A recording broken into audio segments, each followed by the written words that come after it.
Hi everybody, Catherine back again, and this time I'm here to review another reading, and this time it's Geek by Christina Dunbar-Hester.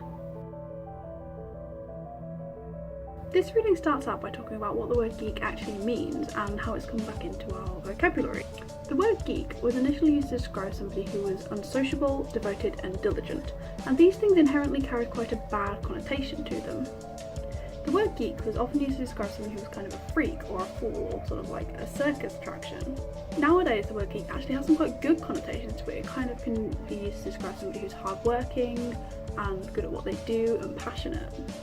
What this reading talks about, and I don't really think this is any surprise to anybody who might be reading something about a geek, it talks about how they're initially portrayed as kind of weak and a little bit socially inept, and I don't think this has really changed with terms of modern representations. For example, I think of the Big Bang Theory, and that doesn't really go against any of the typical geek stereotypes. So these ideas about what geeks are, actually, they still exist. Nowadays, the word geek isn't actually a bad thing.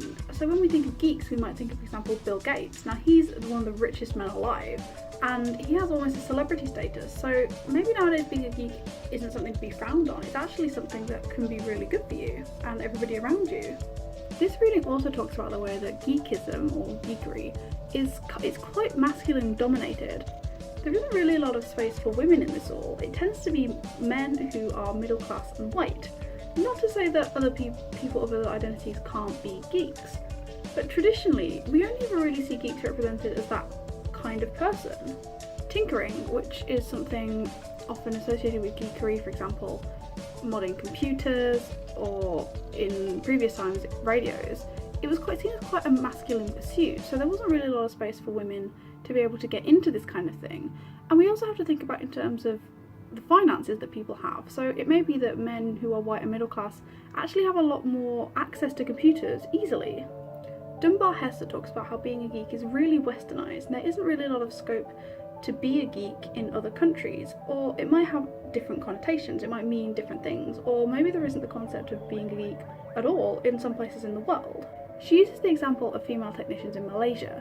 Now, while it's a lot easier for a female technician to get a job in Malaysia, that might not necessarily mean that she's a geek. So it has different meanings, and that meaning doesn't mean the same thing all over the world. Essentially, what Christina Dunbar-Hester talks about here is that being a geek isn't a one-size-fits-all situation.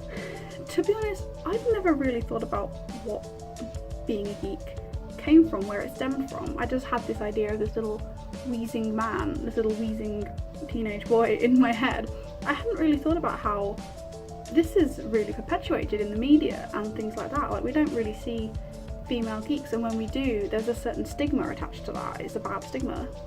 This reading was really interesting, and it's really opened my eyes to what being a geek actually is, and whether we can think of ourselves as geeks, and whether that's actually appropriate for what we're thinking of. Thank you for watching this video. I'm Catherine. I'm going to be back next week with another reading, and until then, goodbye!